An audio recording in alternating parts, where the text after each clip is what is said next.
Let me start off by clarifying a few things about church before you make a judgment based on your online research.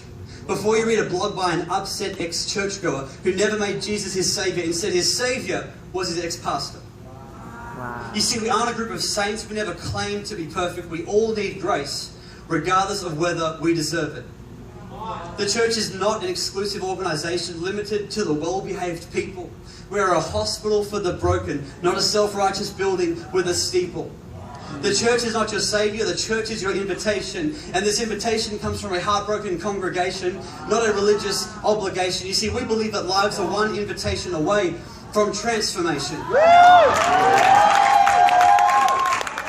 Jesus came to save you, not to give you behaviour modification.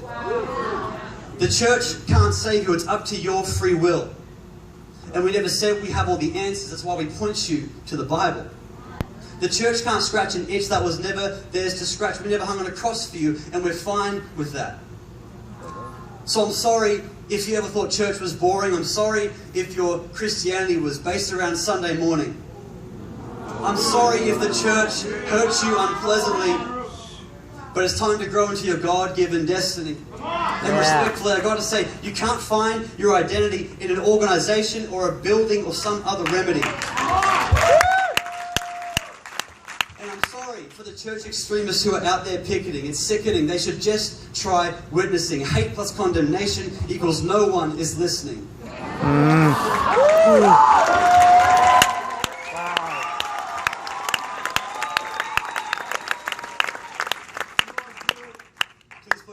Signs and start great commissioning. No one finds Jesus through the hatred and belittling. Meanwhile, people in church are distancing because of an extreme minority of churchgoers who may not even notice if their neighbour was missing. Yet because of this minority group, sometimes people can miss the real thing. Jesus. The reason why churches open their door. To see people come back to life, not to fill a religious chore. Yet in today's culture, there's been some confusion. Some upset Christians with a sense of delusion, and maybe a little bit of challenge and a little bit of offence, and they're out the doors of church writing a blog in their mum's basement. And the same people that come to church and criticise it are the same people who blame McDonald's for being fat after they're supersizing.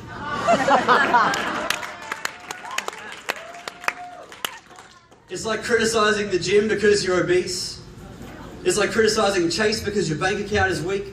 It's like pointing the finger at everybody else, so to speak. It's being that person who always complains about their entree. It's being that coffee snob in Starbucks buying a latte. The thing about haters is they always find their haterade. Maybe if they saw themselves as Jesus did, they would have less negative things to say. And I know some churches have hurt people badly. That I'm not trying to dismiss. But please remember Jesus on the cross next time you feel injustice. Wow. But it's because we love Jesus that we actually love the church. Despite its imperfections, despite whether we think it works.